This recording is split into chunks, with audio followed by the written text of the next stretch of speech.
Group falls into an underground passage. Ernan says, "This is deeper than I imagined." The prince replies, "No, Ernan, did you ignore my safety just for your own?" Ernan says, "We were in an emergency anyway," then quickly changes the subject, saying, "Your Highness, over there." The prince says, "Changing the subject won't work on me." Ernan responds, "It's not that.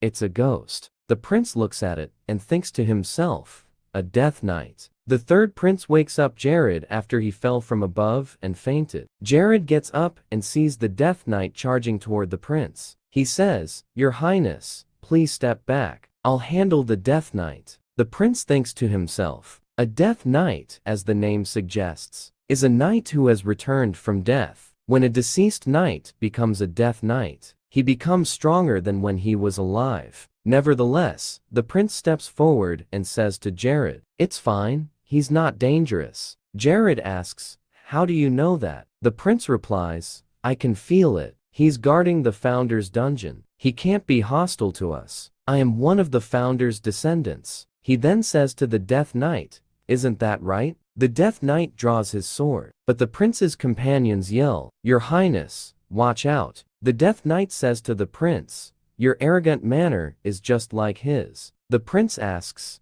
"Who is he?" The death knight replies, "Eric Brel." The kingdom's mage, Ernand, says, "Anyone from Brel would know that name. An unmatched swordsman who conquered the continent with his single sword. He is the founder of Brel, the land of knights, and its first king." The prince asks him, "Am I the first to reach here?" The death knight says, "Yes, you are the first to arrive. If you were not a descendant of Brel, you wouldn't have been able to pull out that sword." The prince says, "So this is really the precious sword the founder used?" The death knight says, "It is the sword I used." The prince looks at the death knight. The knight asks, "Why are you looking at me like that?" The prince asks, "Do you have a problem with it being a sword you used?" The death knight replies, "I only feel sorry for having touched your belongings. Descendant of Brel, state your reason for coming here." The prince says, "I am Yuri Brel, the third prince of Brel and the rightful heir to Eric Brel. Pass on his legacy to me."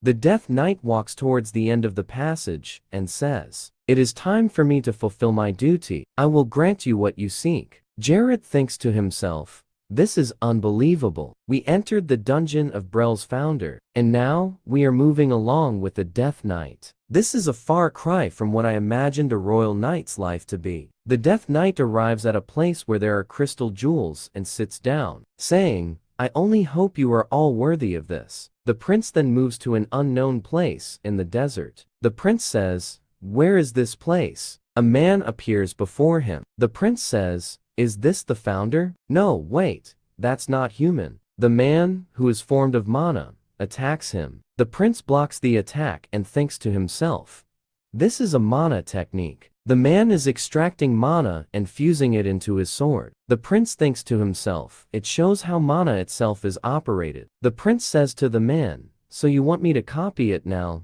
while I'm fighting?" He thinks to himself, "Our founder was truly insane. He's trying to train someone who hasn't even learned the way of mana. Yet by immediately meeting him in combat, no one but a person in their second life would think of something like this. Someone like me." The prince sits on the ground and tries to extract mana. He says, "Was it like this?" and fuses it into his sword. He says to the man, "Let's do it properly." The man smiles broadly and gets ready to fight him. The prince thinks to himself, "I must become stronger. In the near future, the empire will reveal its ambitions and invade Brill. And this time, regardless of the cost, I will crush them. I will not repeat the mistake of the past." He gets ready to duel the man and says, "So these are the sword skills of Jarek Brill. I'll absorb all of them." He attacks the man, but the man blocks the attack. The story shifts to Jared.